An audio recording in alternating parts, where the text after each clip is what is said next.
Hey there, it's 𝗟𝗂𝘀𝗃𝗲𝗏.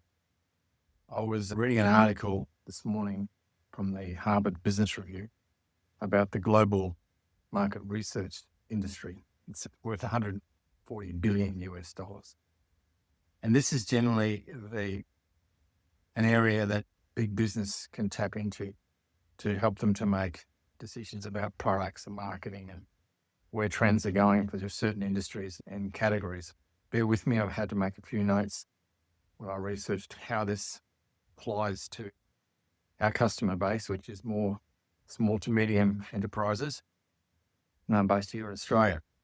So with the innovations that are happening with AI, there's a couple of key areas that are being impacted big time on this market research, where you can build these AI models or duplicates of a customer profile and give you lots of insight into what's going on.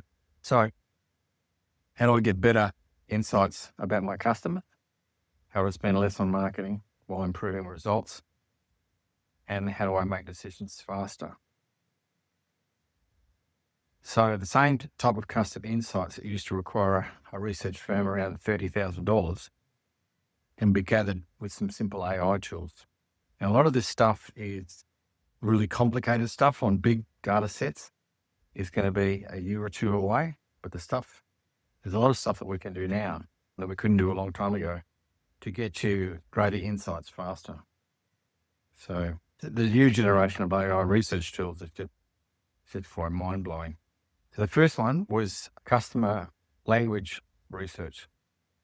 So analyze the questions that people ask online, see common frustrations in your niche, identify emerging needs, and build messages that resonate. So this can be done from $0 to $150 per month, some of the current tools that are around. So AI for competitor analysis. So instead of bulky research agencies, SMEs can drop competitor websites into SEMrush, Moz, and Gumshoe. Have AI summarize positioning, common avatars and pricing, identify differentiation opportunities. So that's the tools there around $0 to $199 per month for that section of research.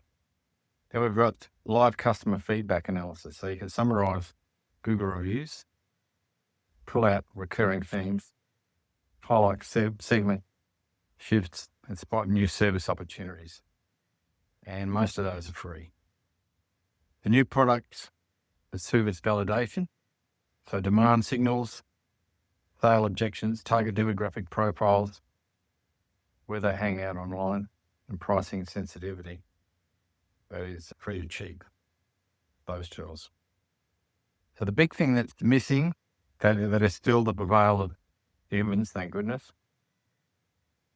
AI gives you the information, not the strategy. What you do with that information is still human. That's where we come in, Digital Assassin. We've spent over 20 years in the online digital space, understanding how people use online, how they use the internet, and how they respond to the way that you position yourself and the messaging that you use around your business. The advantages of all these tools are becoming more and more obvious to us. It's the quality of the questions that you ask to start with, and it's also the understanding of the results and then putting that together and finding a strategy that'll work for you. And I hope we can help you with that. Thanks.